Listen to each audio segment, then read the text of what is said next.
L'insurrection vendéenne de 1793 et sa répression par la terreur constituent l'un des épisodes les plus tragiques de l'histoire de France. Le nombre des victimes est encore incertain. 200 000, 400 000, 600 000. La Vendée continue d'interroger l'histoire.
Au mois d'août 1792, en vertu de la loi d'exil, près de 400 prêtres insermentés sont expédiés d'Angers à Paimboeuf pour être déportés. Leur crime, ils ont refusé le serment à la Constitution. Ils ont refusé de quitter l'Église.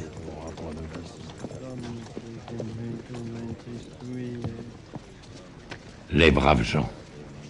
Les gens braves qui ont vu ce spectacle ne l'oublieront pas.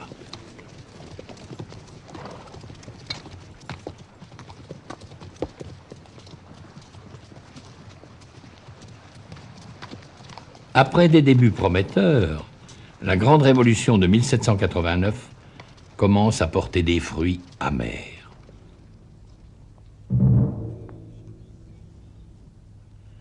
Ce 21 janvier 1793, place de la Révolution, à Paris.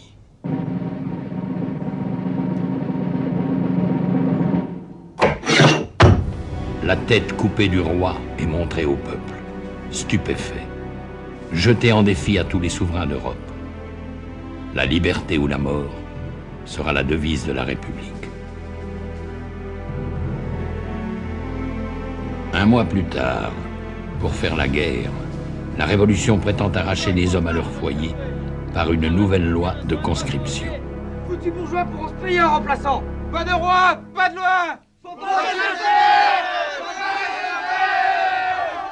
Un peu partout dans l'Ouest, la foule des jeunes appelés va se heurter aux patriotes, aux patos, gendarmes et gardes nationaux.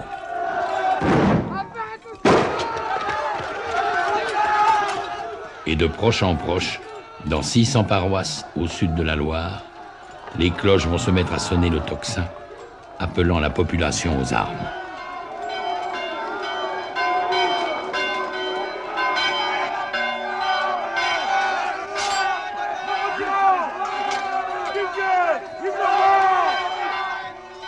« 12 mars 1793, à Saint-Florent-le-Vieil, les émeutiers ont rossé les gendarmes, chassé les autorités révolutionnaires et fêté toute la nuit leur victoire.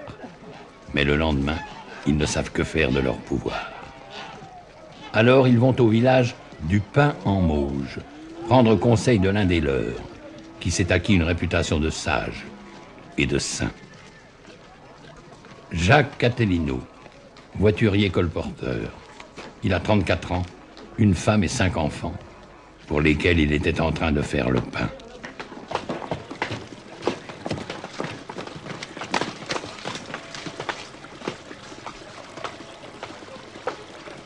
Salut les gars, vous en avez fait de belles. Et maintenant, que faut-il faire? Résister. La guerre est à présent pour nous le seul moyen de salut. Et s'il nous faut périr, que ce soit au moins en combattant. Résister, ne pas subir. Telle est la devise de ce peuple forgé par l'épreuve, il y a 2 siècles.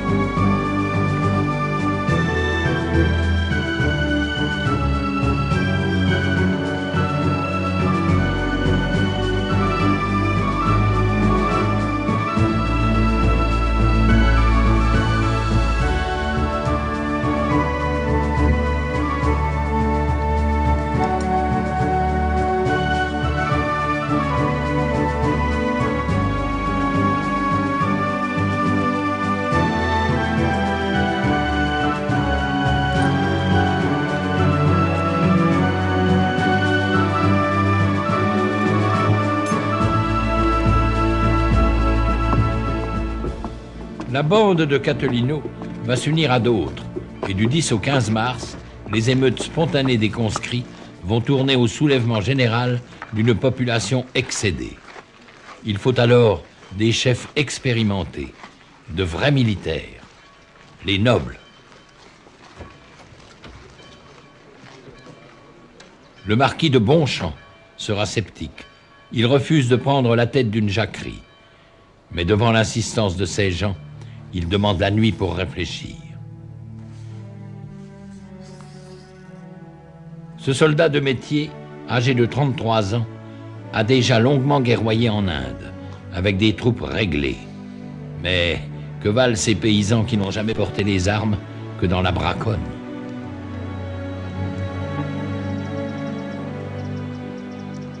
Ils vont au massacre, ils courent au martyre. Comment leur faire entendre raison alors que constamment dans la nuit arrivent les nouvelles exaltantes des victoires du petit peuple?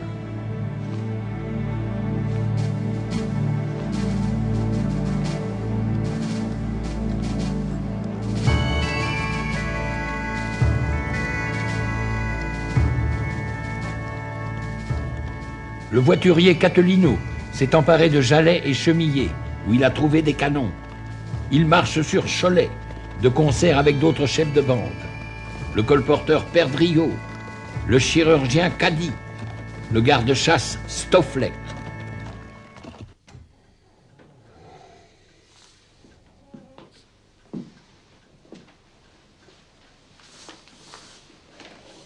Et nous, que faisons-nous? Que faisons-nous? Maurice Delbé m'a dit qu'il ferait ce que je ferais. Lui, son fils vient de naître. Faudrait-il attendre la naissance d'une autre? Prêcher la patience.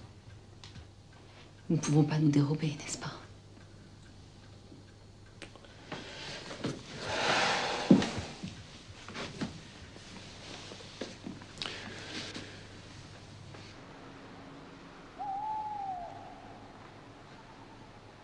Vive Monsieur Bonchamp!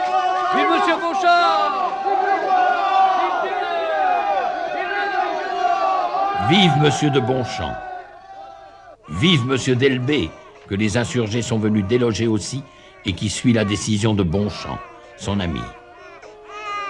Ancien officier au régiment Dauphin Cavalerie, il reprend ainsi du service à 41 ans, quittant sa femme et un enfant nouveau-né.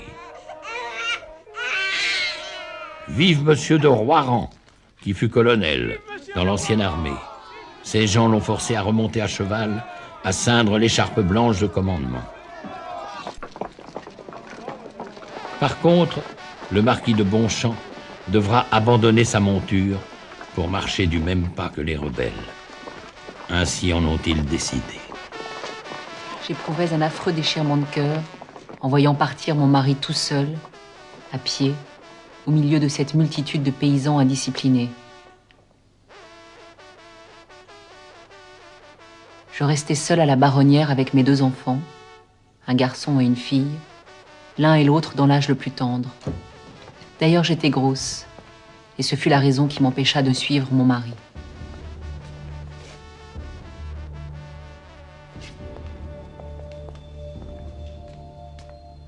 Dès la première heure, bravant la peur et les convenances, des femmes ont rejoint l'insurrection les armes à la main.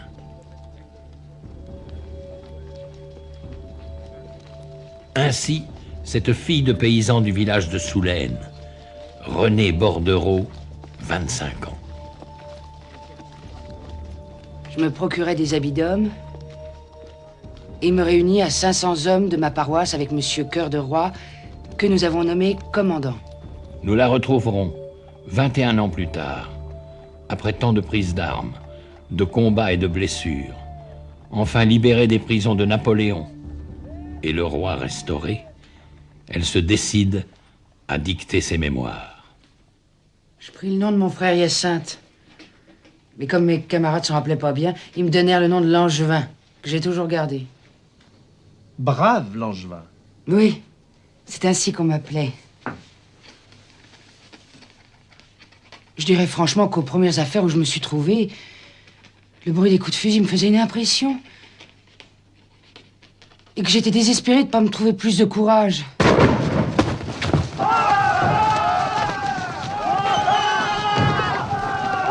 Je m'adressais alors à Dieu et je lui dis, « Bon Dieu, ne me donnerez-vous pas plus de cœur pour combattre vos ennemis ?» Aussitôt, je me suis senti animé comme par un miracle. Je n'ai plus eu peur de rien. Et grâce à Dieu, le cœur ne m'a jamais manqué depuis. C'est ainsi que Langevin est devenue brave et vendéenne.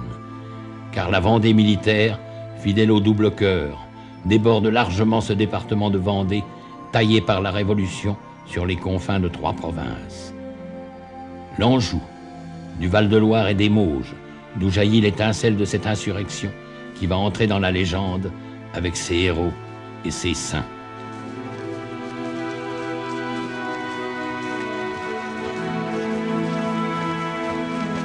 Le plus exemplaire, issu de ce peuple, il y a 200 ans, Jacques Catelino, le saint de l'Anjou, sera le premier généralissime de la grande armée catholique et royale.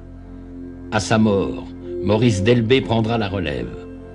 Il est de petite noblesse terrienne, comme Charles de Bonchamp, le plus instruit dans l'art de la guerre, et qui rêve de se rallier cet autre foyer d'insurrection, la Bretagne. La Bretagne du sud de la Loire, pays de raids et marais, où grouillent de turbulents petits chefs, jaloux de leur indépendance.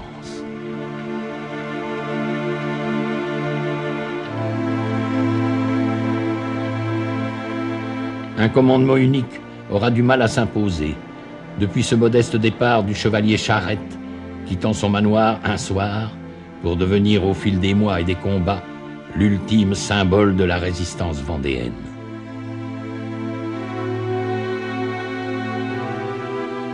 Mais la Vendée militaire, c'est aussi ce bocage du Poitou, forteresse forestière, toute hérissée de haies. Il fut le premier à se soulever l'an passé, quelques jours après le 10 août 1792. Dure leçon, la prise d'armes avait été brève, la répression brutale.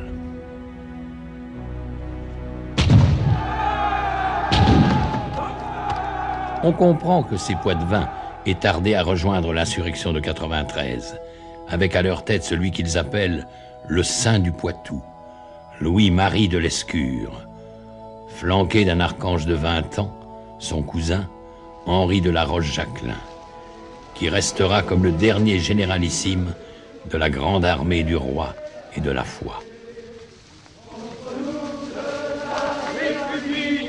Pour le moment, ce 19 mars 93, les gars de l'armée du centre marchent au combat en chantant une marseillaise de leur cru. Leur commandant est le vieux colonel de Roiran. Grâce à cette ruse de guerre, il s'approche assez près, dans le brouillard.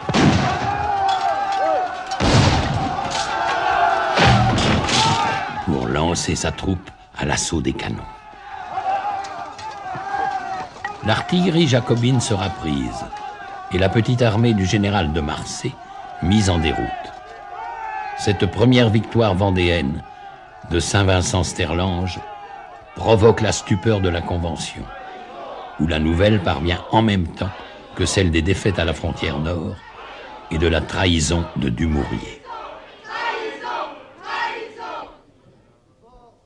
La terreur est à l'ordre du jour.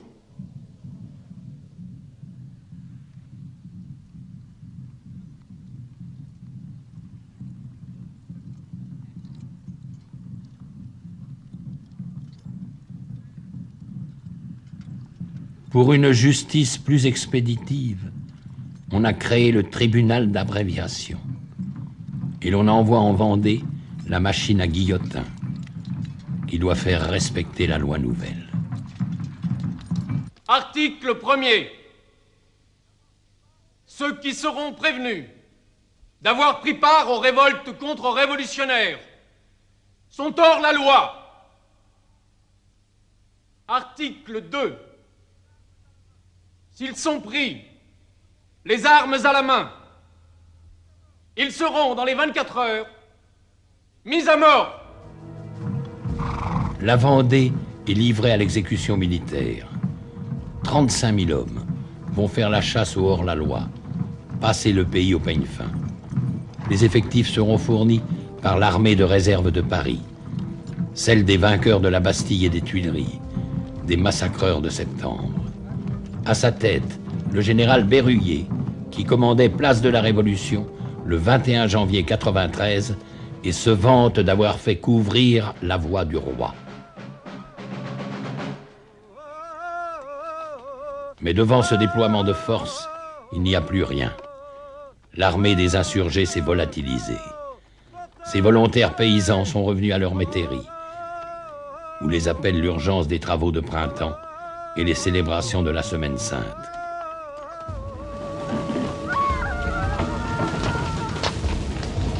En pleine trêve pascale, l'armée révolutionnaire va pratiquer la terre brûlée. Pour l'exemple, le premier village rebelle, La Barre, dans les Mauges, est livré aux flammes, et ses habitants au feu des pelotons. Sur la route de l'invasion, le pays sera mis à feu et à sang, villages et châteaux confondus.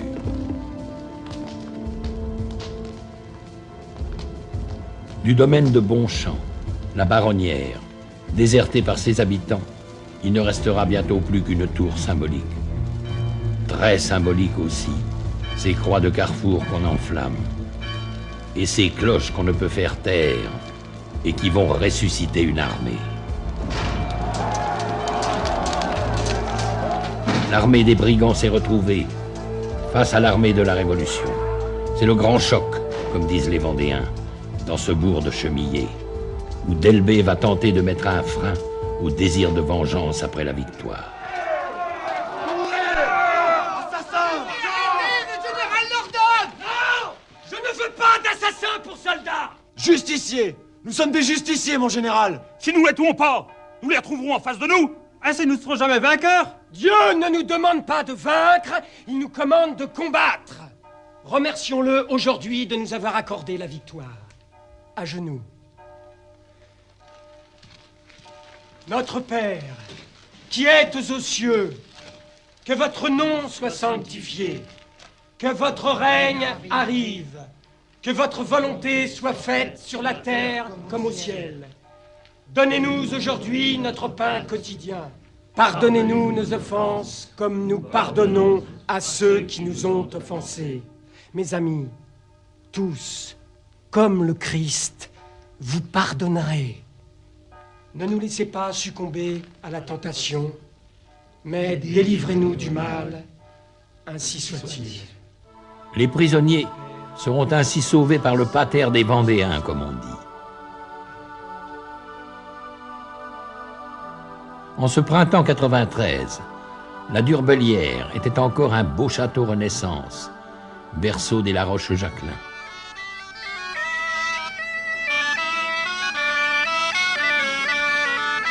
Ce 17 avril 1793, les appelés de la région autour de Saint-Aubin de Bobigné viennent chercher le descendant des marquis de La Roche-Jacquelin, Henri, qui est touché lui aussi par la conscription républicaine et dont le père est retenu loin d'ici, dans ses plantations, aux îles.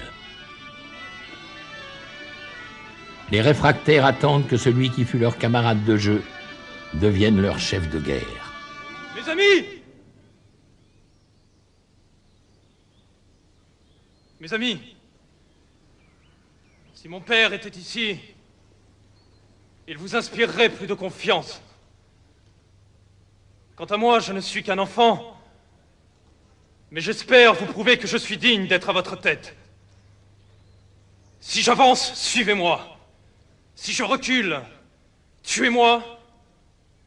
Si je meurs, vengez-moi. L'élan de ces nouvelles recrues, derrière M. Henry, va permettre de briser la tenaille des divisions républicaines, de tendre la main aux paysans du Haut-Poitou et de conquérir enfin ces villes qui sont les bases de départ des armées d'invasion. À Bressuire, le 2 mai, abandonné par ses défenseurs, on fait preuve de la plus totale clémence, en renvoyant sous serment tous les prisonniers bleus. Il en sera de même le 5 mai, à Thouars, conquise de haute lutte. 4000 bleus seront libérés sous la seule promesse de ne plus porter les armes contre Dieu et le roi. Mais devant Fontenay-le-Comte, c'est d'abord l'échec, le 16 mai. Les gars du Bocage redoutent de combattre dans la plaine, découverte et battue par tous les canons de la République. Feu! Feu! Feu! La panique les prend. C'est la rançon de ces soldats de hasard, aussi impulsifs dans la retraite que dans l'attaque. La revanche viendra. Le 25 mai, avec la capture de 40 canons et de 3000 soldats bleus, qu'on prendra la précaution de tondre, cette fois-ci, avant de les libérer. Puis reprend la poussée, vers ces bourgs de la périphérie, d'où il importe de chasser l'ennemi. 30 000 volontaires sont encore accourus le 1er juin pour une ultime prise d'armes. Mais qui gardera les villes conquises? Personne. Les chefs vendéens tels qu'Attolino paraissent condamnés à la fuite en avant, alors qu'ils sont au sommet de leur victoire. Avec la prise de Saumur, le 9 juin, et cet énorme butin, 11 000 prisonniers, 15 000 fusils, 80 canons. Ces succès me confondent. Ils viennent de Dieu. C'est ce que disait hier M. Henry. C'est ce que je pense, ce que nous pensons tous. Rendons grâce à Dieu seul et prions-le de continuer à présider nos conseils.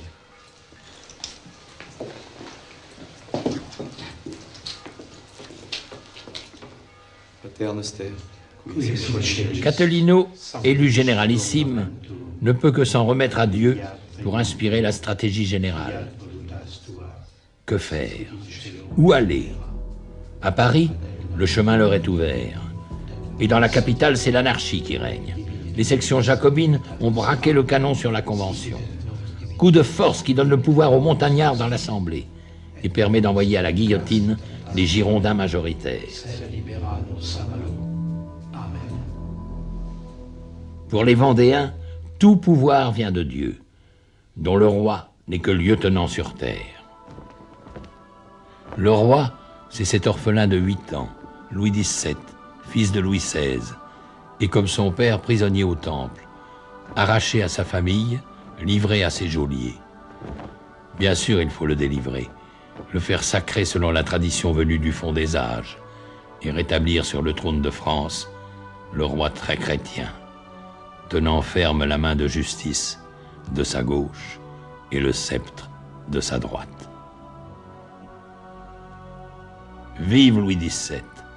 Tel est l'espoir et le cri de toute l'armée vendéenne. Va-t-elle marcher sur Paris? On hésite. Un messager apporte les félicitations de Charette en même temps que l'idée d'une action commune. La grande armée sur la rive droite de la Loire va s'emparer d'Angers, qui lui ouvre ses portes, et marchera sur Nantes, que l'armée de Charette investit par la rive gauche. Nantes, grand port et ville clé pour tendre la main aux insurgés bretons, est sous le feu des canons de Charette dès la nuit du 29 juin.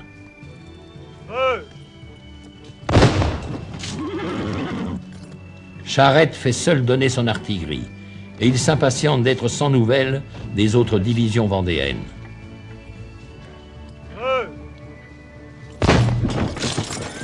C'est ici que le destin va basculer, à cause du retard pris par les colonnes d'assaut de Cattolino. En milieu d'après-midi enfin, celui-ci est en vue de la cathédrale Saint-Pierre. En avant les gars! En ce jour de la Saint-Pierre, délivrons son église!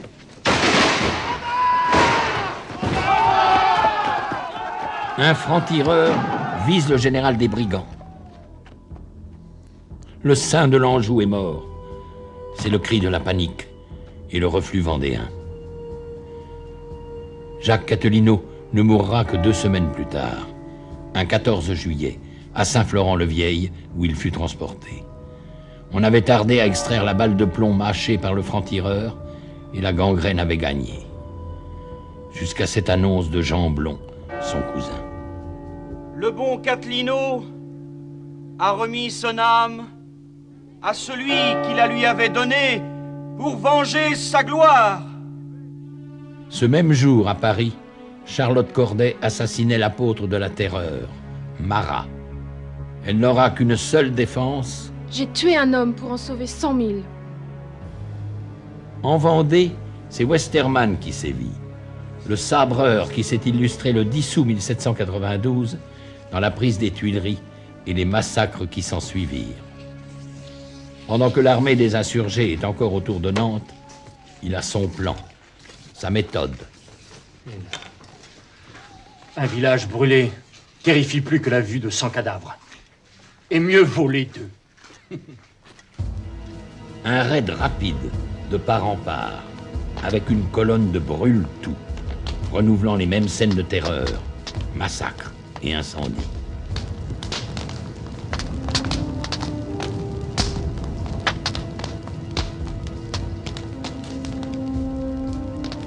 Le martyre de la Vendée recommence.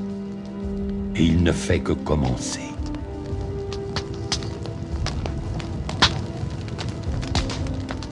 Brûler au passage le domaine de l'Escure est un évident plaisir pour celui qu'on surnomme le boucher de la Vendée. Il n'épargnera pas non plus le repère des La Roche-Jacquelin, la Durbelière, livrée aux flammes. À Châtillon, capitale des insurgés, À la République! Westermann peut arroser sa victoire Prends-y! avec sa légion germanique. Loin d'imaginer que les divisions vendéennes sont en train de rameuter à marche forcée. Armes, brigands! Surpris, les Bleus seront culbutés, chassés, et Westermann ne devra son salut qu'à la vitesse de son cheval. Autre étonnante victoire des brigands, à Villers, le 18 juillet. Pendant que leurs généraux élisent un successeur à Cattolino, le grand choc est tel que les Bleus y laissent leurs étendards. Et la honte en rejaillit jusqu'à la Convention qui met une nouvelle fois hors la loi l'exécrable Vendée. La Vendée! Et encore la Vendée! Voilà le chancre qui dévore le cœur de la République! C'est là qu'il faut frapper! Détruisez la Vendée et la patrie sera sauvée! Détruisez la Vendée et Valenciennes n'est plus à l'Autrichien! Détruisez la Vendée et l'Anglais laissera Dunkerque en paix! Détruisez la Vendée et l'Espagne se verra conquise! Détruisez la Vendée et Lyon ne résistera plus! Il faut exterminer cette race rebelle! Brûler leurs forêts! Couper leurs récoltes! Enlever leurs troupeaux!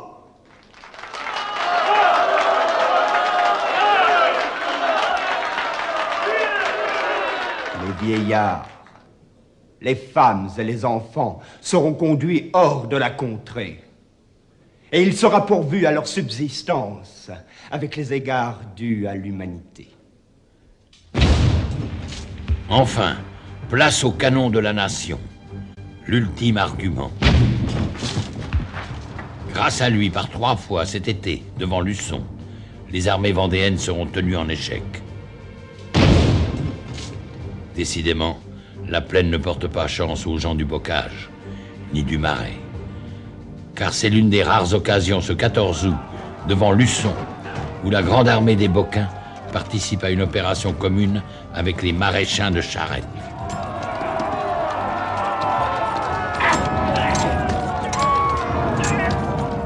L'émulation est grande et combien dangereuse.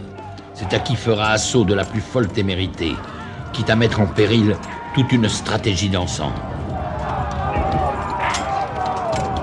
Et jusqu'au bout, la cavalerie devra se battre pour sauver de la déroute les divisions vendéennes. Brave Langevin en était. Mon cheval fut blessé 3 fois. Et l'on me crut morte moi-même, ayant reçu une balle au-dessous de l'oreille, dont j'éprouve encore bien des douleurs quand il fait mauvais temps. Aujourd'hui, on peut vous l'extraire. Laissez-moi faire. Le roi saura reconnaître ses bons serviteurs. Laissez faire le ciel. Nonobstant, mon cheval me passa la rivière. Et aussitôt de l'autre côté, il tomba mort. L'ennemi nous poursuivant depuis 3 lieues en plaine, nous avons perdu environ 2000 hommes. Quant à Charette, il est le dernier à couvrir la retraite. Il ne sera pas dit que j'ai abandonné un de mes hommes. Monte!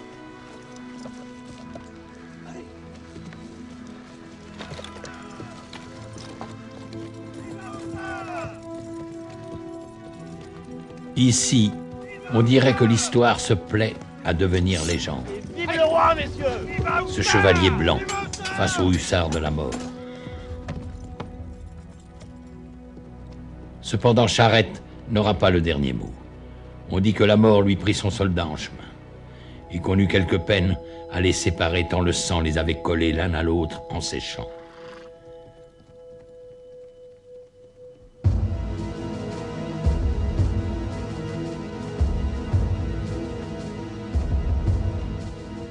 Début septembre, la Convention va pouvoir expédier à l'Ouest ses meilleures troupes, des soldats de métier.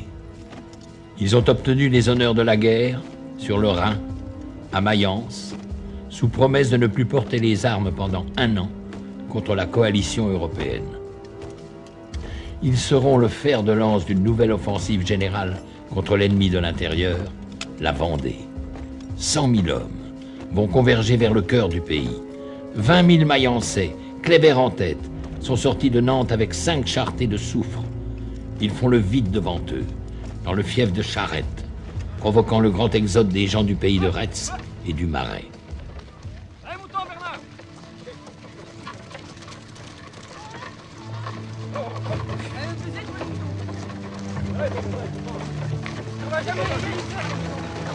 Troupeaux, chariots, femmes et enfants, vieillards, forment de longues colonnes refluant vers l'est, vers les pays du bocage, où l'on espère stopper l'invasion. Mais tous ces réfugiés ne peuvent que gêner les manœuvres de Charette. Battu 7 fois en des combats de retardement, le brave chevalier lance un appel au secours à la grande armée catholique et royale, auquel celle-ci va répondre.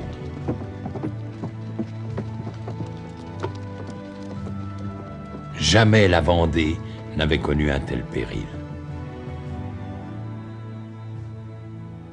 Ici, à la jonction des 3 provinces, s'élève la colonne commémorant cette bataille décisive, toutes armées réunies, Torfou. Camarades, il faut vaincre ou périr. C'est ici qu'il faut sauver notre pays d'une entière destruction. Si vous fuyez, tout est perdu. Et vous ne me verrez plus à votre tête. Vive la République! Vive la République! Vive la Face à Kléber, Charette ouvre le bal.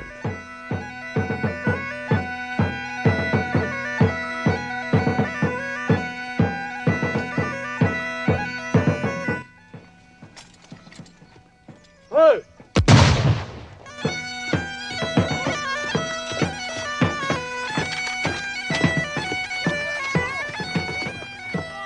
À portée de canon, La tactique vendéenne est de se ruer avant que l'adversaire ait eu le temps de recharger les pièces. Sinon, c'est le canon qui mène la danse.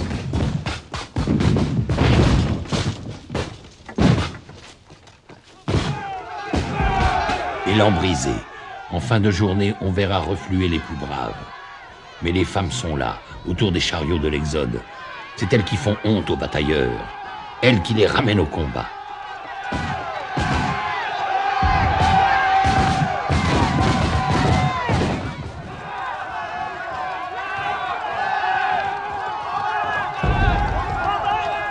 Tous les chefs vendéens, chargeant ensemble, vont achever de briser cette armée de Mayence. Armée de faïence, comme ils disent.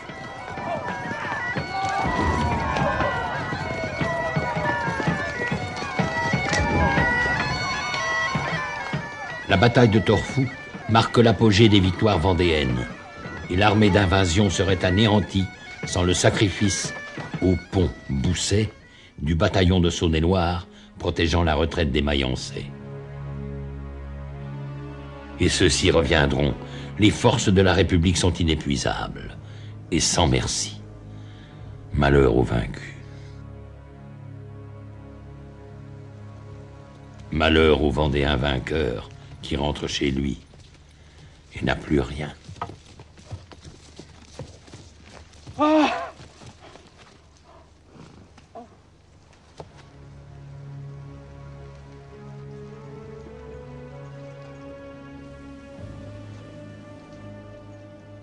Aussitôt que notre armée est entrée dans la Vendée, chaque soldat a dès lors mis à mort qui lui a plu, pillé qui lui a plu, sous prétexte que celui qu'il tuait ou qu'il pillait était rebelle ou pensait royalistement.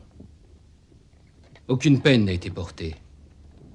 Aucune précaution n'a été prise pour réprimer ou modérer l'ardeur du sang et du pillage. J'en ai attrapé 4, que je tuais de ma propre main.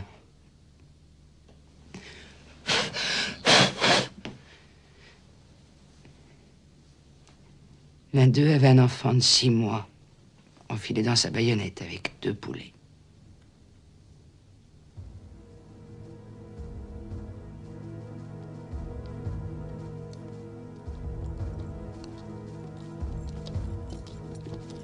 À la mi-octobre, voici que les armées d'invasion sont de retour, et Kléber avec ses Mayençais.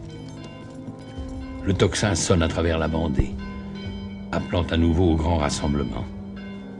Mais Charette fait cavalier seul en s'attaquant à Noirmoutier. Et Talmont prépare une tête de pont sur la Loire, alors que le gros des armées de la Convention se concentre autour de Cholet.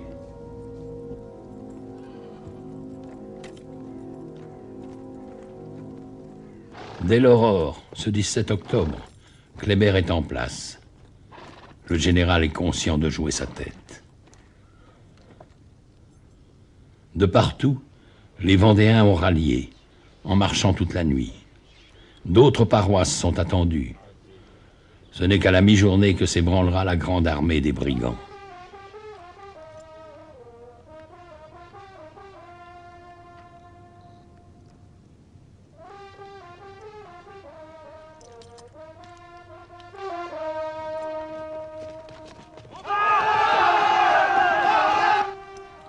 Aux côtés de Kléber, le représentant de la Convention, Carrier, commence à trouver le temps long.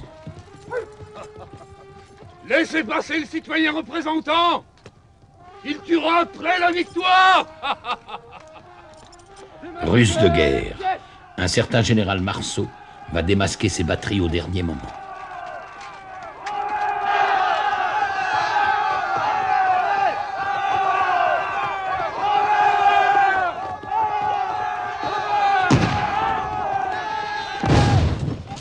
Mais les batailleurs ont appris à dominer la peur.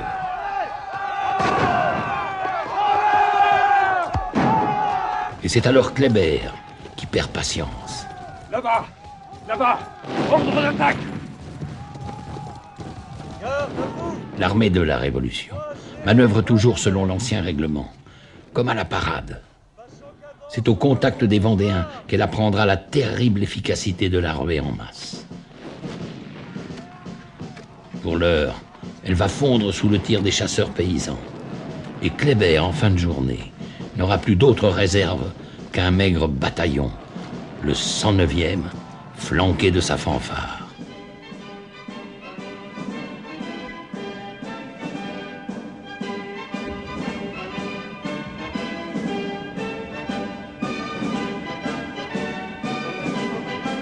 Placée résolument en tête et jouant fièrement les airs de la Révolution triomphante, cette fanfare laisse croire à l'arrivée d'une nouvelle armée jacobine.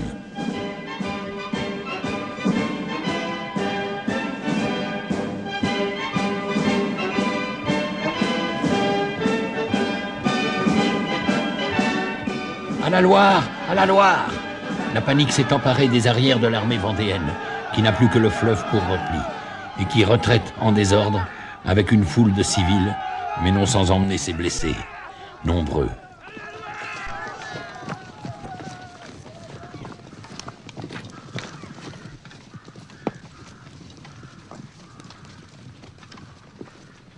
La perte la plus cruelle, Charles de Bonchamp, touché à mort, mais encore conscient, et que Bourbotte, représentant en mission, enterre gaillardement dans son rapport au soir de la victoire.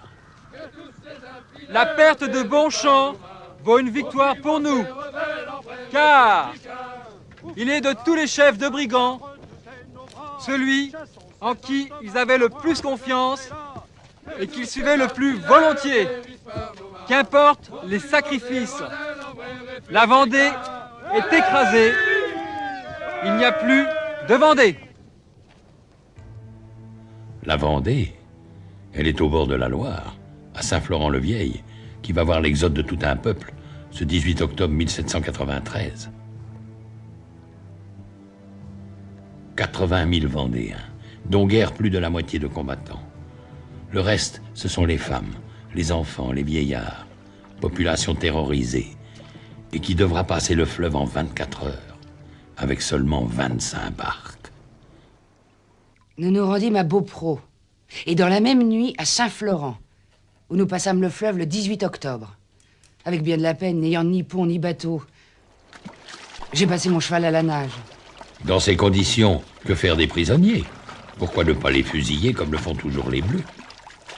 Avant de passer, nous avons mis en liberté 5000 prisonniers, pour qui M. de Bonchamp avait demandé grâce.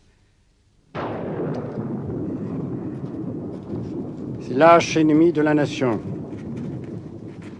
Honte à ce qui se dit ici, épargner plus de 4000 des nôtres.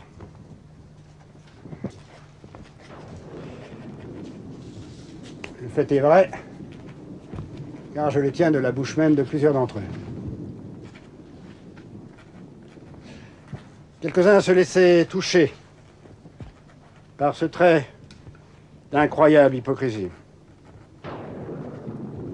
Je les ai pérorés, et ils ont bientôt compris qu'ils ne devaient aucune reconnaissance aux brigands. Mais, comme la nation n'est pas encore à la hauteur de nos sentiments patriotiques, vous agirez sagement en ne soufflant pas mot sur une pareille indignité. Les hommes libres acceptant la vie de la main des esclaves. Ce n'est pas révolutionnaire. Il faut donc ensevelir dans l'oubli cette malheureuse action. N'en parlez pas même à la Convention. Les brigands n'ont pas le temps d'écrire ou de faire des journaux. Cela s'oubliera comme tant d'autres choses. Non, cela ne sera pas oublié. Le fils républicain d'un de ses prisonniers graciés, le sculpteur David d'Angers, immortalisera le pardon du général vendéen. Quant au général en chef d'Elbé, criblé de 14 blessures, il ne peut plus suivre son armée. Les frères de Catelino vont lui faire traverser de nuit la Vendée envahie pour l'amener sous la sauvegarde de Charette, qui vient de conquérir une île, Noirmoutier. On pense qu'il y sera en sûreté. On y veillera.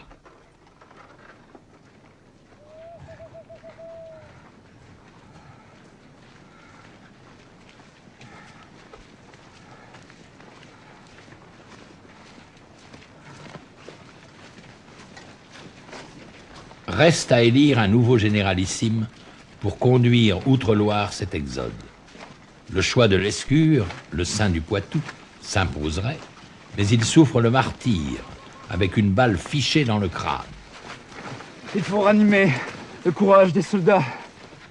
Choisissez celui en qui ils ont le plus confiance. Henri de la Roche-Jacquelin. Le peuple de l'Exode s'en remet pour l'essentiel à la grâce de Dieu. Quant au reste, c'est aux chefs, en leur conseil, de décider d'un plan de campagne. De quoi s'agit-il? De se battre? Je suis votre homme.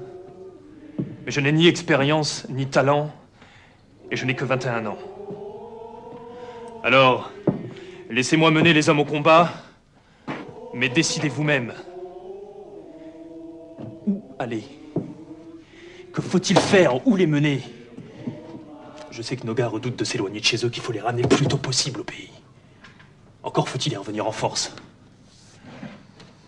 Peut-être pourrait-on remonter la Loire par la rive droite, faire la jonction avec Charette, pour enfin s'emparer de Nantes. Les Mayençais seront de retour avant vous. Allons, messieurs. Soyons sérieux, il faut voir grand. Voici mon plan. J'ai des contacts avec mes amis près du cabinet de Londres. Et j'ai mes terres, ou ce qu'il en reste, du Maine. Je suis donc bien placé pour vous dire que notre seul salut est dans une marche vers le nord. L'Anjou, le Maine et toute la Bretagne se soulèveront. Alors que diable, on aura des ports pour tendre la main aux Anglais.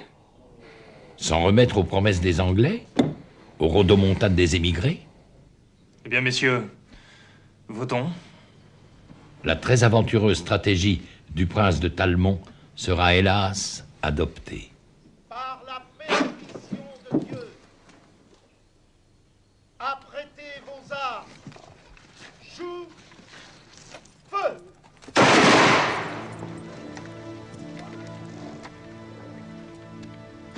Tout un peuple va s'offrir en sacrifice, à l'exemple de son Dieu crucifié.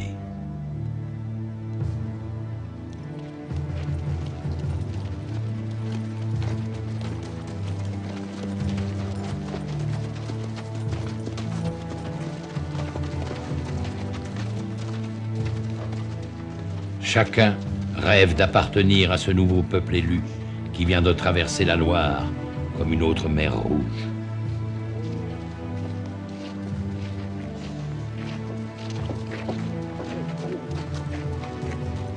Avec les bandes de Chouans, du Maine et de Bretagne qui les rejoindront en chemin, ils seront ainsi près de 100 000 à piétiner sur les routes de l'Exode dans une absurde et tragique aventure qu'ils ont eux-mêmes appelée la Grande Virée de Galerne, du nom du vent d'outre-Loire, vent de nord-ouest, vent des tempêtes et des naufrages.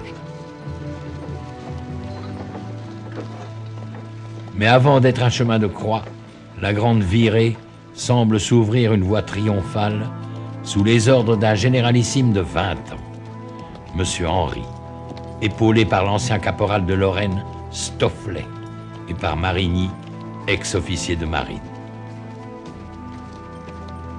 Dès l'abord, ils vont jalonner la route de victoire et de villes offertes. Après Château-Gontier et le combat de Croix-Bataille, qui met Westermann en fuite, voici Laval, avec les 5000 hommes de Jean Chouan et la belle victoire d'Antram contre Kléber. Mais les Vendéens peuvent accumuler les victoires.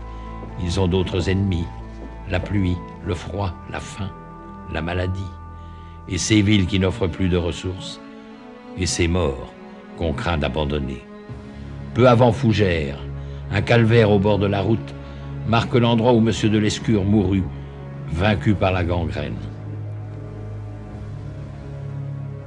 On cacha même à sa veuve, enceinte de 7 mois, l'endroit où il fut clandestinement enterré, et que l'on n'a jamais retrouvé.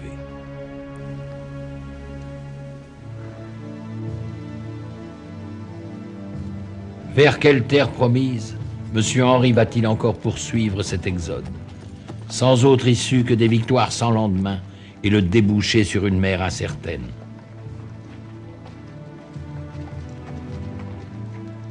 Voilà près d'1 mois que ce peuple paysan, fuyant le meurtre et l'incendie, a quitté sa terre natale pour sauver femmes et enfants, ses biens les plus précieux.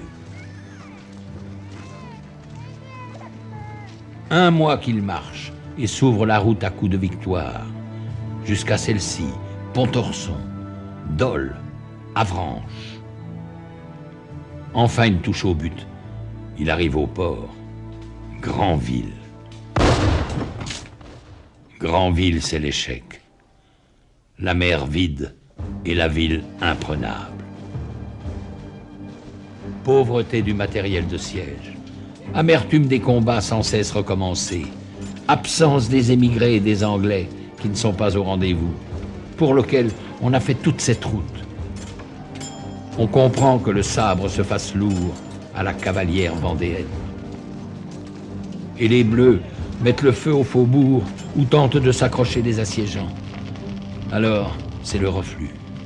D'instinct, la masse n'a plus qu'une idée, qu'un cri « à la Loire !» et de reprendre la même route et de renouveler ses victoires. Et nous revînmes à Avranches et à Pontorson. C'est là que je commençai à me servir de mon bras blessé et que je tuai 2 cavaliers républicains. En ce moment, je fus à la prison du Mont-Saint-Michel pour aider à délivrer 450 prêtres qui étaient prisonniers. Et que nous délivrâmes en effet. Ensuite, je me suis battu près de Dole, de 8h du soir jusqu'au lendemain matin 10h. Brave Langevin ne s'étend pas sur ses états d'âme, comme aucun des mémorialistes vendéens. Jamais elle ne se plaint. De là, nous partîmes pour la Flèche, nous battant nuit et jour, devant comme derrière. De là à Baugé, et après à Angers. Angers, nouvel échec. La ville qui s'était autrefois donnée aux Blancs est devenue bleue. Elle se calfeutre derrière ses fortifications imprenables. Désormais, toutes les villes se ferment devant cette misérable armée qu'on n'appelle plus que l'armée des puants, avec le typhus et la dysenterie qu'elle porte en elle. Mais c'est d'un même cœur que le jeune général, toujours à l'avant-garde, fait face au malheur. Il tente une ultime manœuvre en s'emparant du Mans pour y faire reposer sa horde. Et les hussards sont à leur trousse.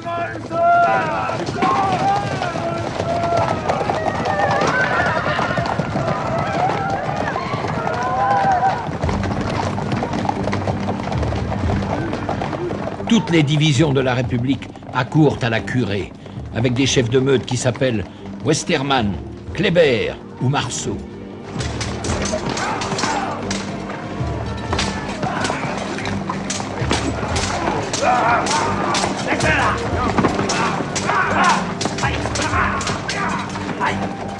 Le peu qui reste de combattants vendéens se battra toute la nuit. Mais la masse des non-combattants est prise au piège dans la ville. À l'aube, elle sera systématiquement exterminée, malgré les efforts d'un Marceau. Le massacre fera 5000 victimes dans la cité même, et 10 000 parmi les fuyards, qu'on prend le plus vif plaisir à chasser, selon le rapport du représentant Garnier. On chasse les Vendéens comme des bêtes fauves, et le nombre de ceux qu'on tue équivaut à ceux qu'on fait prisonniers. Dans l'espace de 14 lieues de chemin, il n'est pas une toise où l'on ne trouve un cadavre étendu.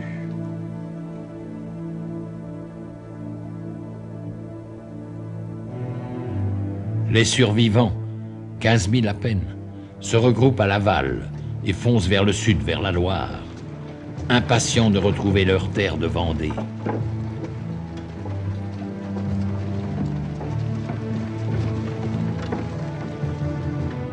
Mais la Loire est gardée. Elle est en crue, infranchissable. La Roche-Jacquelin et Stofflet, avec une poignée d'hommes, vont forcer le passage pour tenter d'établir une tête de pont. Vainement.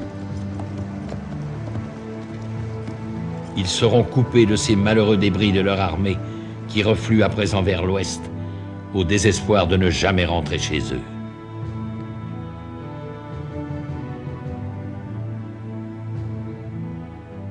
Au terme du dernier Alali, ils vont aboutir au bout du monde, dans les marais de Savenay. Pitoyable armée de fantômes, ils sont encore 5000 morts vivants. Après 2 mois de combats et de marches incessantes, 1 millier de kilomètres parcourus, avec en conclusion de ces longues souffrances, l'ultime sacrifice dans la boue d'un étang.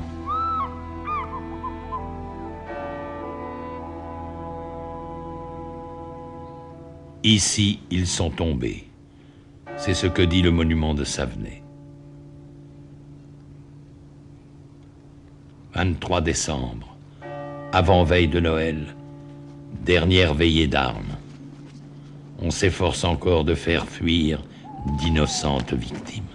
Monsieur de Marigny, s'il vous plaît. Monsieur de Marigny. On a mis en selle la jeune veuve de Lescure avec l'espoir de sauver l'espérance qu'elle porte. C'en est fait.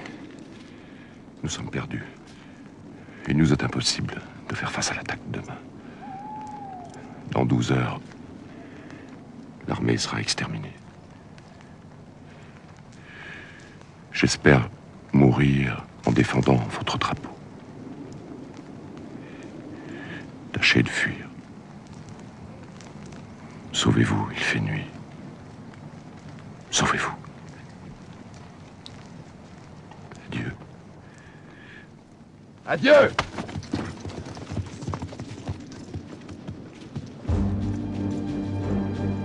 Ce dernier drapeau du royaume des Lys était une robe de la marquise.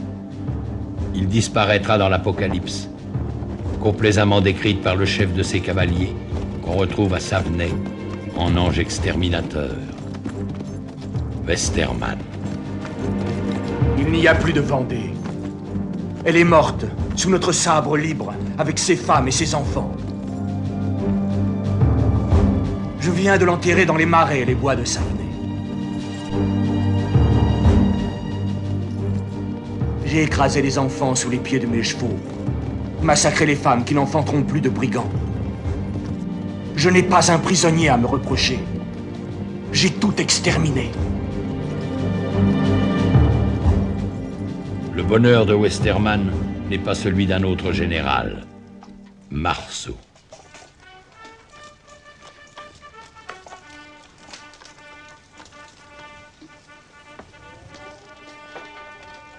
Quoi, ma chère sœur? Vous m'envoyez des félicitations sur ces 2 batailles du Mans et de Savenay, plutôt sur ces 2 carnages. Et vous voudriez avoir les feuilles de nos lauriers? Ne songez-vous pas qu'elles sont tachées de sang humain, de sang français? Je vais porter les armes contre l'étranger. Là seulement est la gloire et l'honneur. Je sollicite un poste à la frontière.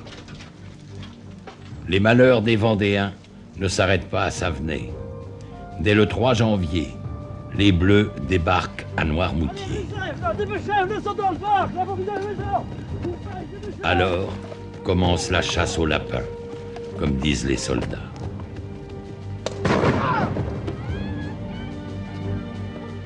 Surprise, la garnison royaliste qui occupait le fort a capitulé sous promesse de vie sauve. 1500 hommes dans cette cour. On s'empresse de les passer par les armes. Reste le généralissime d'Elbé, avec ses 14 blessures. Il est incapable de se tenir debout. Qu'importe, il sera fusillé dans un fauteuil. Avec 2 de ses amis et le général républicain qui commandait Noirmoutier, quand Charette s'en empara.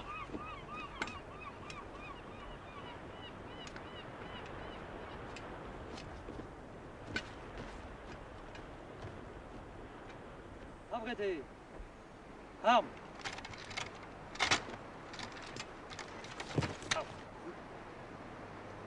En joue. Feu. Le fauteuil du supplice s'est conservé jusqu'à nos jours. Jean-Baptiste Carrier, commissaire aux armées et proconsul à Nantes, est un esprit inventif. Voilà le 9 novembre ce qu'il proposait à ses collègues de la Convention. Vous avez à délivrer le pays d'un chancre qui le dévore. Le poison est plus sûr que toute votre artillerie. Faites empoisonner des sources d'eau. Empoisonnez du pain que vous abandonnerez à la voracité de cette misérable armée de brigands.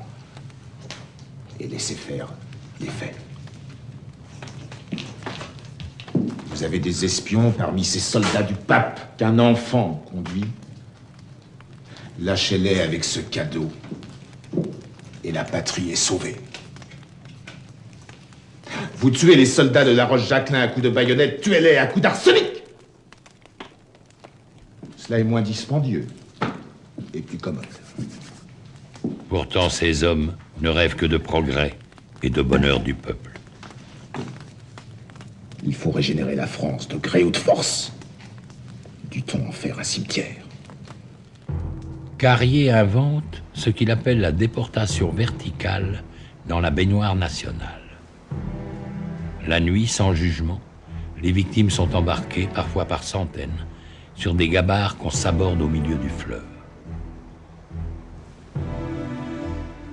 Près de 5000 personnes ont péri ainsi, à Nantes, par la noyade.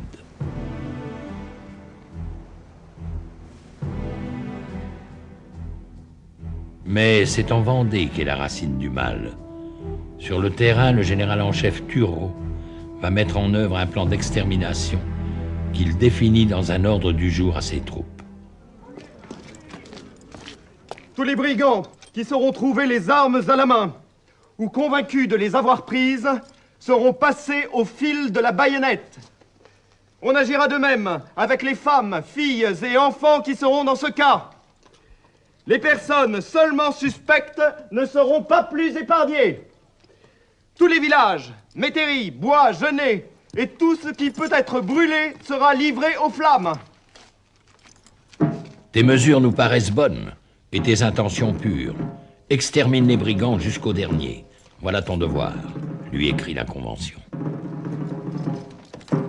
Messieurs, grâce à vous, dans 15 jours, il n'y aura plus en Vendée ni maison, ni vivres, ni habitants.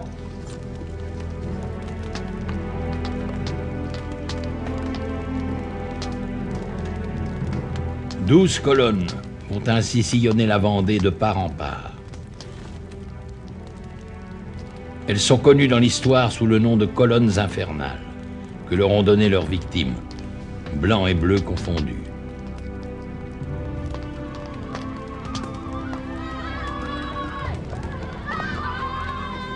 Tout Vendéen est bon à tuer.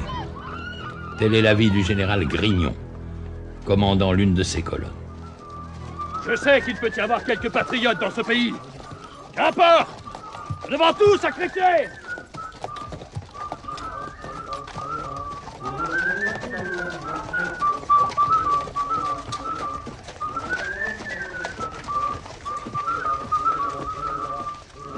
Chaque soir, les courriers vont porter au général Turreau les rapports de ses brigadiers.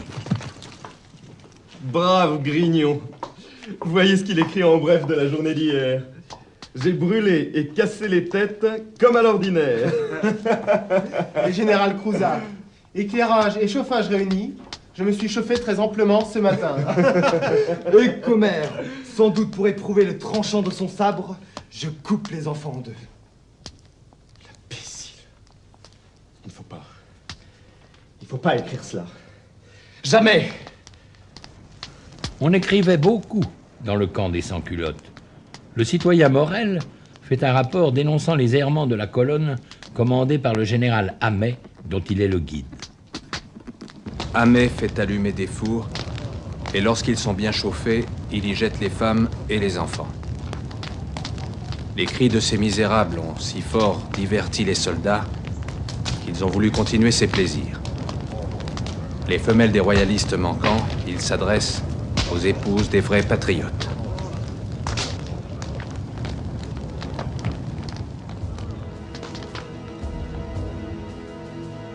Toutes les paroisses de Vendée payèrent leur tribut de ruines et de martyrs.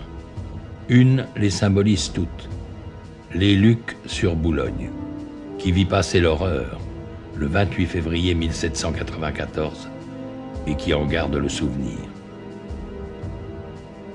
Ce jour-là, la colonne du général Cordelier arrive au bord de la Boulogne. Sur l'autre rive, le curé de la paroisse, l'abbé Voineau, 70 ans, tente de s'interposer. Il sera très symboliquement le premier sacrifié, mais il n'empêchera pas le massacre de son troupeau.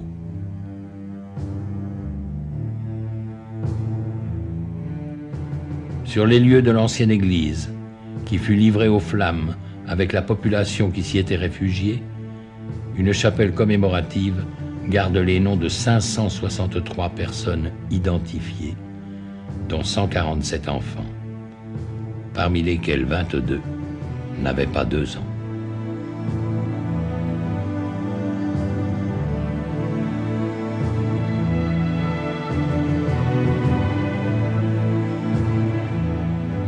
La Vendée n'oublie pas.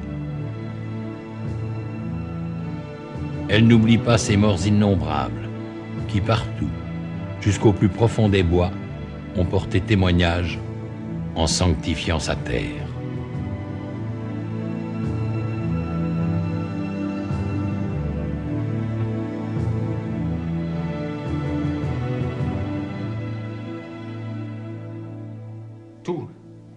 Tout sans exception est incendié, massacré, dévasté. Des villes, des bourgs, des villages habités par des patriotes ont disparu. Et le fer a achevé ce que la flamme épargnait. Fils d'un député montagnard à la Convention, Marc-Antoine Julien, 18 ans, a été dépêché de Paris à Nantes par le Comité de salut public. Il expédie directement ses rapports à Robespierre. Celui-ci restera impassible, mais il rappelle Carrier. Et le fer achevait ce que la flamme épargnait. C'est ainsi qu'on a ressuscité la Vendée. Elle était finie par la prise de Noirmoutier. Ils l'ont recréée en forçant les paysans, dont un grand nombre rapportaient leurs armes, à se réunir aux brigands pour éviter la mort. Replié dans son marais, Charette n'a pas suivi la grande virée de Galerne. Le voilà bien seul à présent, devant la pression des armées terroristes. Je sais que certains d'entre vous veulent me quitter pour entrer dans leur maison ou se cacher dans les bois. Je leur prédis à tous une mort de lâche, égorgés dans leur lit ou derrière les buissons. Mourir pour mourir, autant mourir en brave. Sonnez, Vezou!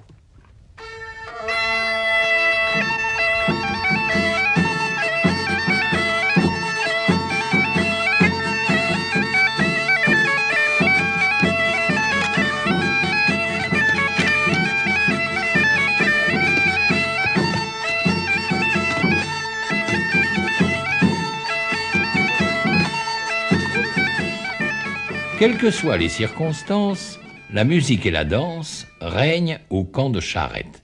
Celui-ci s'en fait un point d'honneur. Il n'en est pas de même avec les quelques rescapés de la Grande Armée qui ont réussi à repasser la Loire et à rallier leurs anciens chefs, Henri de la Roche-Jacquelin et Stofflet, eux-mêmes réfugiés au fond des forêts, constamment traqués, et passant difficilement entre les mailles des colonnes infernales qu'ils guettent et punissent parfois.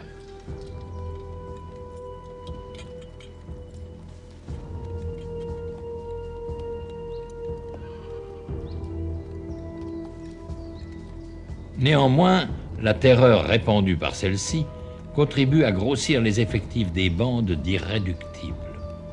Ils n'ont plus rien à perdre que vendre chèrement leur peau. Brave Langevin est de ceux-ci.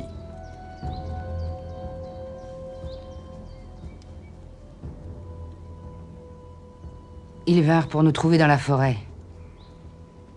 Et ne pouvant nous découvrir, ils dirent que c'était une fausse alerte que leur avait donnée leur guide. Et ils le tuèrent. Et le mêlèrent au massacre de 25 hommes et femmes qu'ils égorgèrent dans le bourg de la Jumelière. Nous vîmes partout le sang des malheureuses victimes.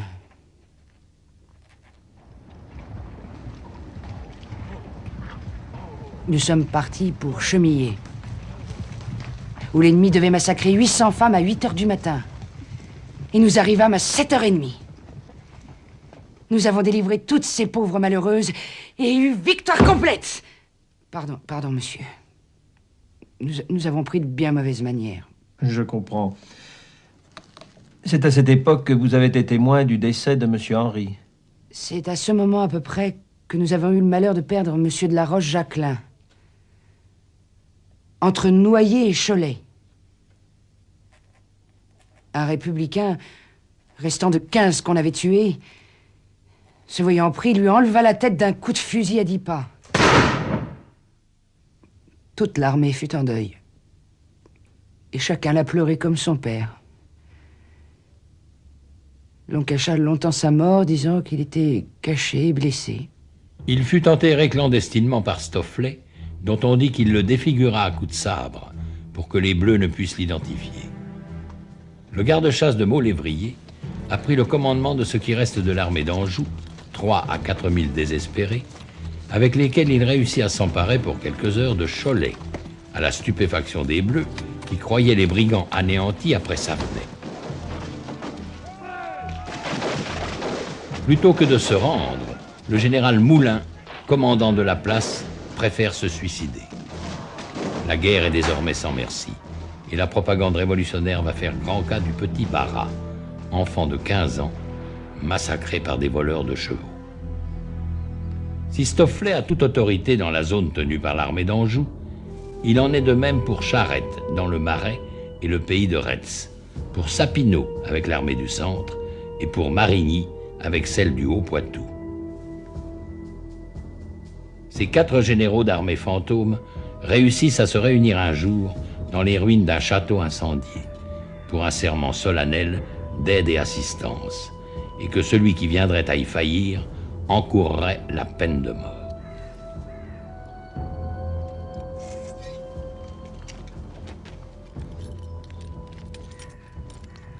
Héros réchappé du massacre de Savenay, Marigny va jouer les fortes têtes et gravement faillir à la rescousse. À l'instigation de l'abbé Bernier, il sera condamné, Stofflet promu au rôle de justicier, mais il ne se trouvera pas un Vendéen pour se charger de l'exécution. Oh, ils sont foutus s'ils tirent sur les nôtres. Il faudra faire appel aux transfuges étrangers.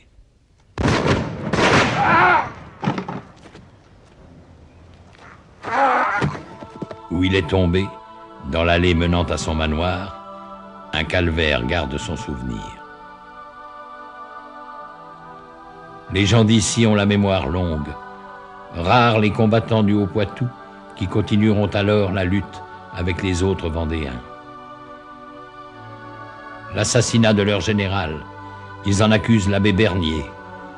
Ils refuseront le concordat que celui-ci négociera plus tard au nom de Bonaparte et se constitueront en petite église, séparée de Rome depuis 2 siècles. Elle existe encore, cachée et sans prêtre.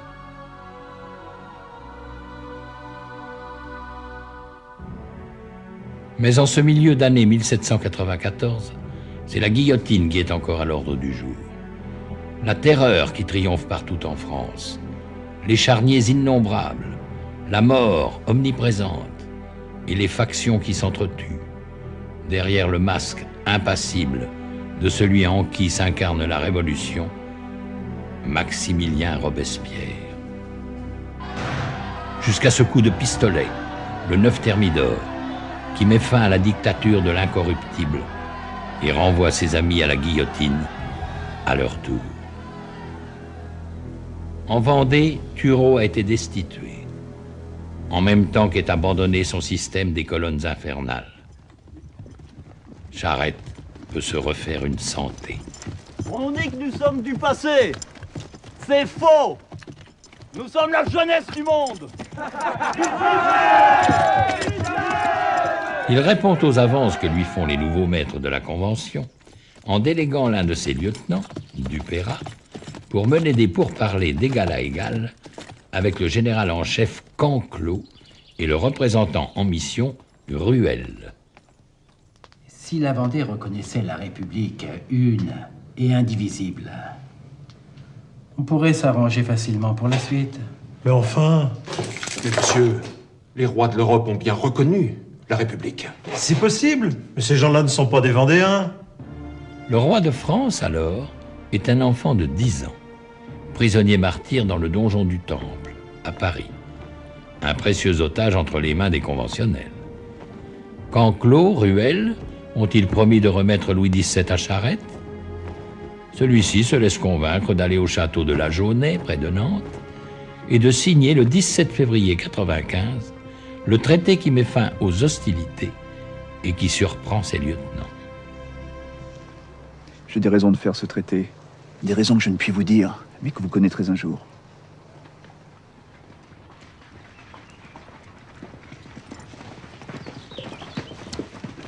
Entre Stofflet et Charette, l'entente n'est jamais facile. Prévenu trop tard des pourparlers de paix, Stofflet n'arrivera à la Jaunais qu'après la signature du traité, qu'il dénonce à sa manière. Vive le roi et merde à la République!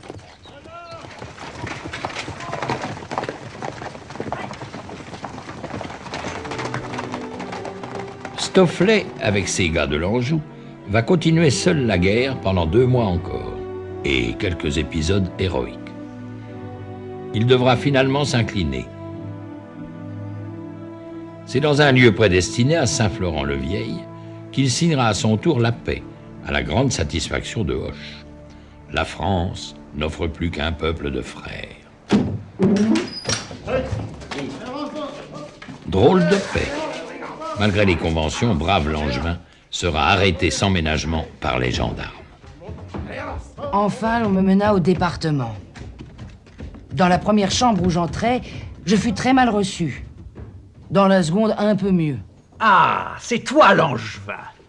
C'est toi qui te bats encore pour le roi. Nigaud, tu as tort, grand tort, car tes chefs sont de très mauvais sujets. L'on me dit que je me battais pour le roi, que j'avais grand tort, et que mes chefs étaient de très mauvais sujets, qu'ils devraient déjà m'avoir fait ma fortune. Mais qu'ils étaient trop lâches, et que si je voulais servir aussi fidèlement la République, je serais mieux récompensé, etc., etc. Je leur répondis que personne ne m'avait forcé, que c'était mon opinion. Qu'ils n'avaient qu'à me rendre mon père et 41 de ma famille qu'ils avaient massacrés. Qu'ils n'avaient qu'à me les rendre existants. Et je serais bonne républicaine. Enfin, je leur dis bon républicain, car j'étais toujours un homme. Ils m'ont répondu qu'il leur était impossible. Eh bien, leur dis-je, il m'est encore plus impossible que je devienne républicain. Mais qu'apporte le messager de la République, ce 24 juin 1795, au camp de Charette encore en paix?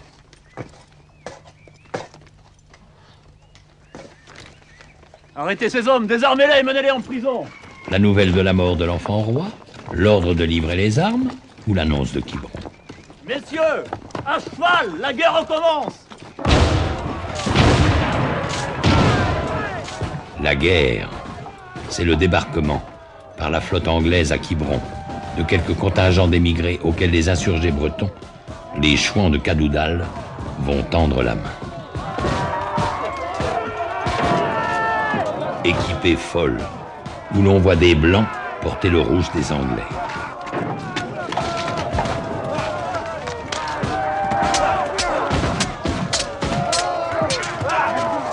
L'avantage est d'abord aux contingents débarqués, mais qui n'ont ni plan ni unité de commandement, alors que les Bleus n'obéissent qu'à un seul chef, le jeune général Hoche, qui entretient quelques précieuses intelligences chez l'ennemi. Au bout d'un mois, les royalistes sont pris au piège dans la presqu'île. La flotte anglaise s'est éloignée et la clémence des vainqueurs trouvera son terme dans les pelotons d'exécution.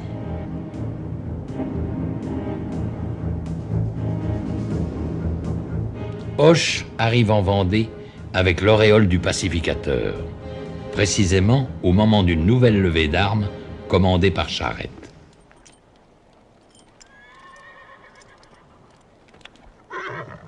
Après l'échec de Quiberon, le comte d'Artois a débarqué à l'Île-Dieu.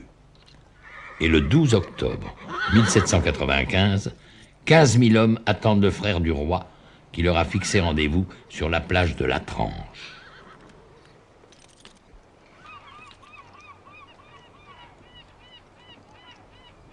Un prince, enfin, vient se mettre à la tête des soldats du roi.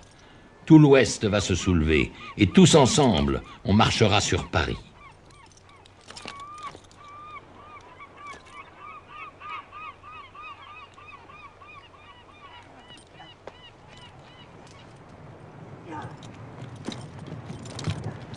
Charette se dirige vers une vedette qui semble escorter un messager. De quel message est-il porteur ?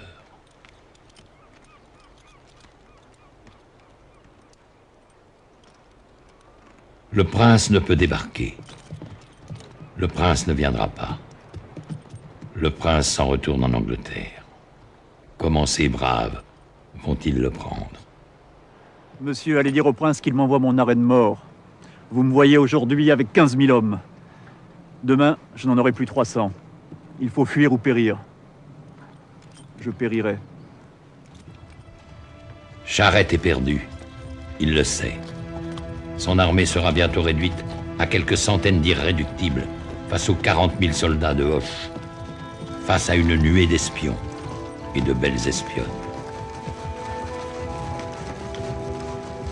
Mais Charette se joue des femmes traîtresses et des colonnes mobiles. Pendant plus de 5 mois, avec une poignée de fidèles, il tient encore en échec la République.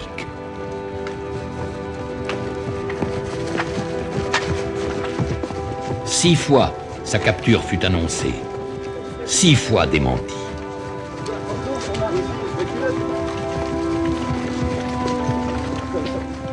Cependant, la Vendée est lasse, exsangue, désenchantée, désespérée.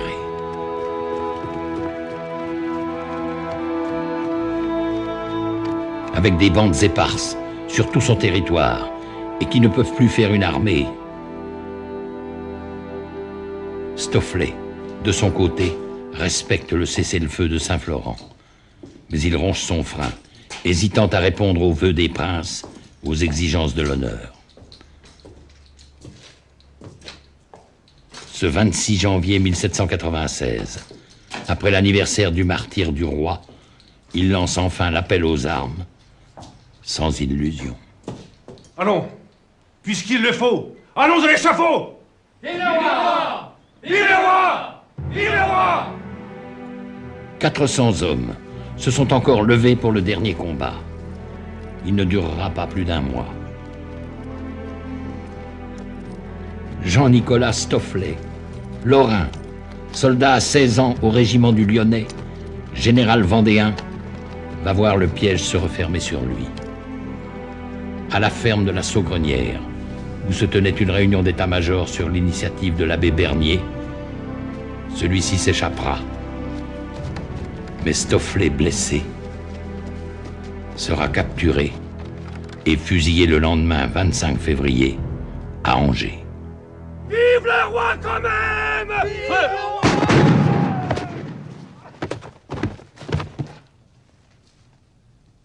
Un mois plus tard, durant la Semaine Sainte, le mercredi 23 mars, Charette n'a plus que quelques fidèles.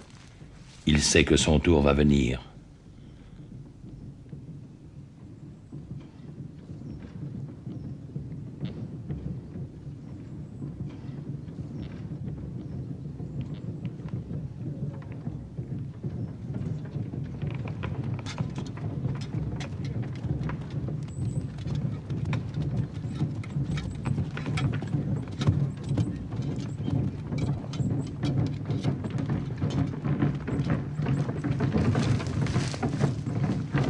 Charette est cerné, mais ce n'est pas la première fois. Le salut est dans la fuite, au plus profond des bois.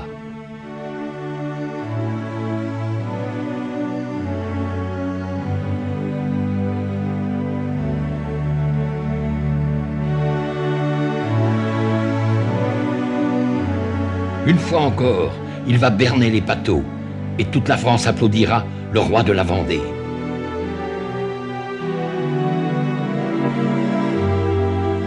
Le roi de cette armée des ombres qu'il a si souvent menée au combat.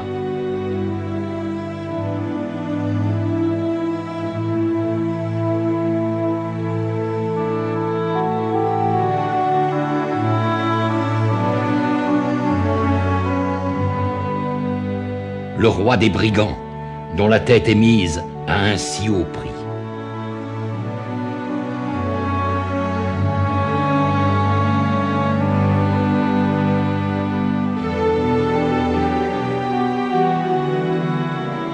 Le roi, visé par tous, à cause des plumes blanches de son chapeau. Le trop fidèle Pfeffer veut attirer sur lui les tirs. Il réussira.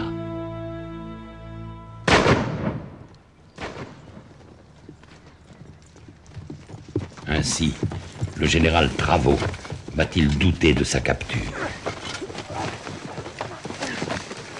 Qui es-tu? Mon général, tenez-le ferme. C'est notre homme. Où est Charette? Il est là. C'est bien vrai? Oui, foi de Charette. Que d'héroïsme perdu. Monsieur, rien ne se perd. Jamais. 2 siècles ont passé. Rien n'est oublié. Le lieu de cette capture est aujourd'hui situé en plein bois de la Chaboterie. Mais une croix de granit, nommée croix de Charette, rappelle qu'il fut ici, pris vivant, pour être plus tard montré au peuple dans une interminable promenade à travers les rues de Nantes. Nantes, ce mardi 29 mars. On dirait que le prêtre jureur lui demande pardon. Nous sommes ici sur la place Viarme, où Catelino, 3 ans plus tôt, fut blessé à mort. 5000 hommes de troupe font face au dernier général des brigands.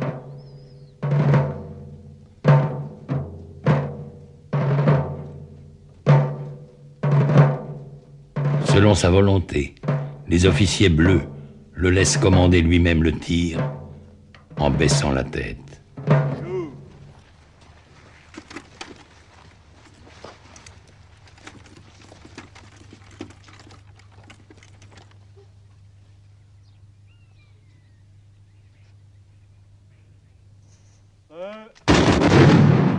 Reposez. Armes.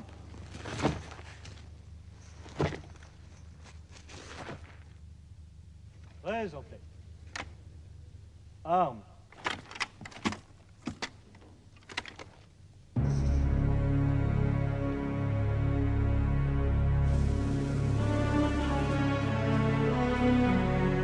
Un plâtrier fut autorisé à prendre un moulage de cette tête si souvent mise à prix. Charette avait 33 ans. Il léguait à tous sa fière devise: combattu souvent, battu parfois, abattu jamais. Les Vendéens l'ont fait leur.